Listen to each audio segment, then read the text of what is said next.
그냥 단순히 재무제표 보고 고평가다라고 하는 건 저는 좀 아닌 것 같아요.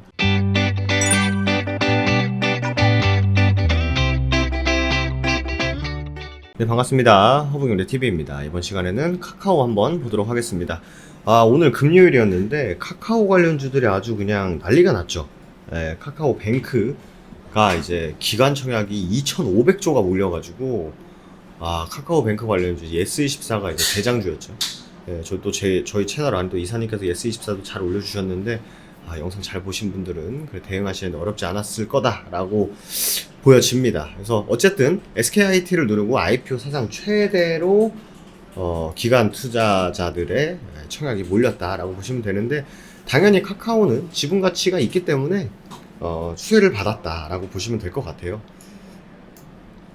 근데 최근에 이제 카카오페이 관련해가지고 이제 딜레이가 되는 바람에 좀 영향을 받았습니다만, 그래도 어쨌든 이 15만원 밑에 이탈했을 때의 비중 관리하시는 건 굉장히 좀 유효한 구간이었다라고 보여집니다.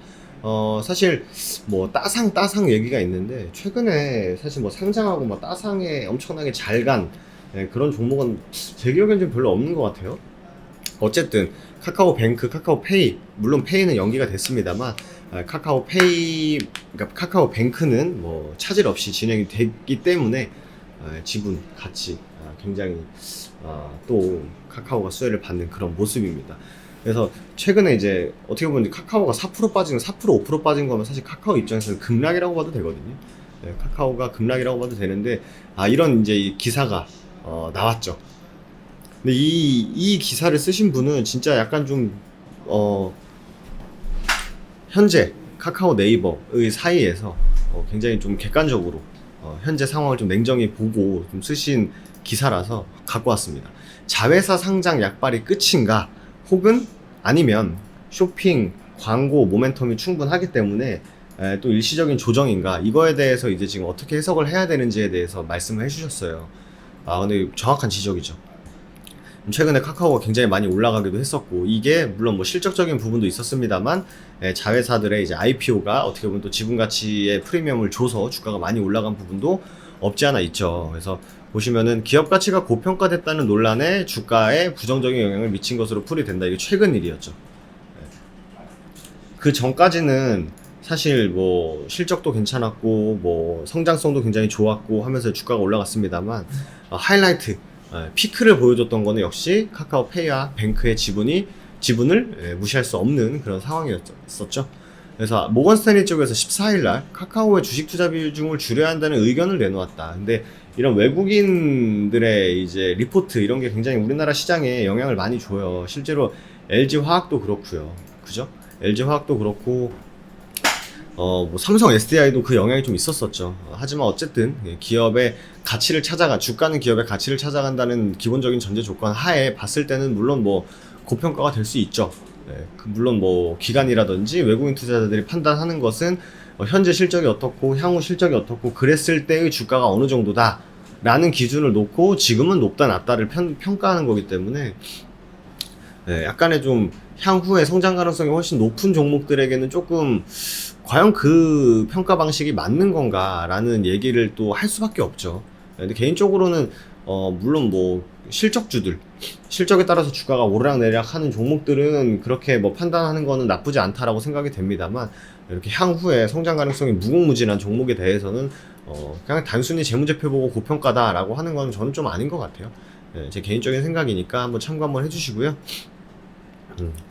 뭐 성장 가능성이 높은 쇼핑, 광고, 모빌리티 사업 부문에 주목해야 한다. 왜냐면 추가적으로 상장할 자회사들이 훨씬 더 아직 대기하고 있고 아직 있기 때문에 지금 당장 이슈인 것 같아요. 저는 단기적으로 변동성을 줄 수 있는 요인이다 라고 판단이 되고, 실적이 뭐 매출액이라든지 영업이익은 꾸준히 우상향을 할 가능성이 훨씬 더 높기 때문에 요번 좀 변동성을 보이는 구간이 지난다면 어느 정도 안정화 작업을 가져가지 않을까 생각이 됩니다.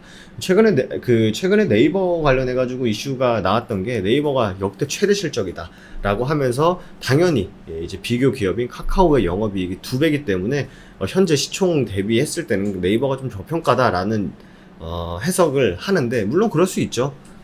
왜냐면 시총도 따라잡았었고, 근데 실질적으로 나오는 영업이익은 네이버가 2배 이상 많다고 하니까 고평가 논란이 있을 수 있습니다. 하지만 주식은 투심이 계속적으로 불러일으켜졌을 때의 이제 매수세에 따라서 주가가 올라갈 수 있는 부분이니까 너무 이게 1은 1이고 2는 2다 라고 하는 것보다는 과연 성장 가능성이 더 있을까에 더 포커스를 두고 보는 게 맞지 않나 이렇게 생각이 됩니다. 그래서 현재 주가의 위치로 놓고 보면 어쨌든 이 15만원 구간을 뚫었을 때의 여기서 굉장히 조금 추가적인 상승보다는 옆으로 좀 기는 시간이 많았었죠. 그래서 이 구간을 이탈시켰을 때는 당연히 15만원 깨졌네 라는 심리가 매도세로 좀 이제 보여줬던 것이고, 다시 한번 카카오뱅크라는 이슈가 부각이 되면서 이 15만원 구간을 탈환하기 위한 움직임을 계속 보여주고 있기 때문에 여기서 굉장히 공방이 치열할 것으로 예상이 돼요. 공방이 치열할 것으로 예상이 되고, 만약에 이제 시장 참여자들이 긍정적으로 이 종목을 보고 있다면은 당연히 매수세를 보여줄 것이고, 그게 기관하고 외국인들이 됐을 때 보다 탄력적으로 움직일 가능성이 높다라고 판단이 됩니다. 보시면은 이틀 연속 양봉을 보인 이유 역시 기관하고 외국인들의 매수세가 있었기 때문에 가능한 것이었고, 반대로 기관하고 외국인들이 매수하는 반면에 개인들의 매도가 있었기 때문에 주가는 당연히 긍정적으로 움직일 수 있었다라고 보여집니다. 때문에 카카오 주가가 올라가길 원하시는 분들은요, 주변에다가 카카오 사지 말라고 하셔야 됩니다. 개인 투자자들의 매수세는 결과적으로 주가 상승에는 그렇게 긍정적인 역할을 하진 못해요. 긍정적인 역할을 하지 못하고, 외국인 기관들에 따라서 올라가는 종목들은 개인들이 팔아야 가는 특징을 갖고 있기 때문에 조용조용히 나만 갖고 있는 그런 종목일수록 주가 상승에는 긍정적이다라고 생각하시면 될 것 같습니다. 어쨌든 카카오뱅크의 이슈가 쉽게 사그라들지 않겠죠. 어느 정도 유지될 것이기 때문에 카카오에는 또 긍정적으로 영향을 줄 것이다 라고 해석을 해도 무방하지 않나 생각이 됩니다. 일주일 정말 고생 많으셨고요. 저희 허브링대TV 7월 이벤트 현재 진행하고 있습니다. 저희가 이제 7월 럭키7 이벤트 하고 있는데, 저희는 1년에는 120만원, 한 달엔 10만원꼴로 진행이 되고 있는 만큼 이번 기회에 저희 허브링대TV 함께 주식 투자해보시는 것도 좋지 않을까 생각이 되고요. 오늘 특별히 추가적인 또 할인이 있다라는 저희 관리팀장님의 얘기가 있어요. 그래서 기다리셨던 분들은요, 이번 이벤트 꼭 잡으셔가지고 저희 허브링대TV 함께 안정적인 투자 이어가시면 좋을 것 같습니다. 1644-1873 회사로 전화 주셔도 좋고요. 카카오톡 친구 추가 HBTV 천사로 카카오톡 친구 추가하신 다음에 상담문에 남겨주셔도 되실 것 같습니다. 저는 또 다음 시간에 인사드리도록 하겠습니다. 감사합니다.